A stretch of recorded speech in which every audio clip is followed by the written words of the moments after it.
வணக்கம் நண்பர்களே. இன்று மார்கழி திங்கள் 6ஆம் நாள். திருப்பாவை 6ஆம் பாடலை காண்போம்.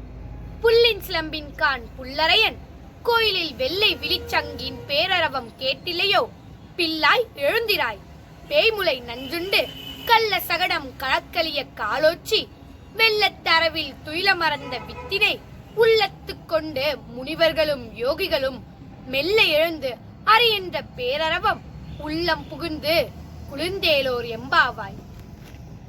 இப்பொழுது இப்பாடலின் பொருளை கேட்போம். அன்பு தோழியே, நீ உடனே எழுந்திரு. பறவைகள் அதிகாலையில் எழுந்து கீச்சிடும் இனிய ஒலி உனக்கு இன்னும் கேட்கவில்லையா? கருடனை வாகனமாக கொண்ட எம்பிரானின் கோயிலில் வெள்ளை நிற சங்குகள் எழுப்பும் முழக்கம் காதில் விழவில்லையா? பேய் வடிவம் எடுத்து தன்னை கொல்ல வந்த பூதகி என்ற அரக்கியிடம் பால் குடிப்பது போல் நடித்து அவளது உயிரை பறித்தவனும், சக்கர வடிவில் வந்த சகடன் என்ற அரக்கனின் உயிரை குடித்தவனுமான கண்ணபிரானை யோகிகளும் முனிவர்களும் ஹரிஹரி என்று அழைக்கும் குரலுமா உனக்கு எட்டவில்லை? உடனே எழுந்து இவற்றையெல்லாம் கேட்டு உள்ளம் குளிர்வாயாக. இப்பொழுது இப்பாடலின் விளக்கத்தை காண்போம். பூதகி என்ற அரக்கியை கம்சன் அனுப்பி வைத்தான். அவளை இம்சை செய்து கண்ணன் கொன்றிருக்கலாம். ஆனால் அப்படி செய்யவில்லை.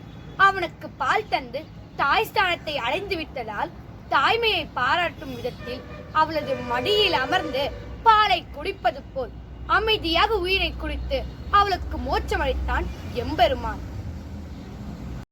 இந்த பதிவு உங்களுக்கு பிடிச்சிருந்தா லைக் பண்ணுங்க, கமெண்ட் பண்ணுங்க, ஷேர் பண்ணுங்க. அப்படியே சித்ரா கே ஆகாஷ் யூடியூப் சேனலை சப்ஸ்கிரைப் பண்ணுங்க. பக்கத்தில் இருக்க பெல் ஐக்கான் அமுக்க மறந்துடாதீங்க.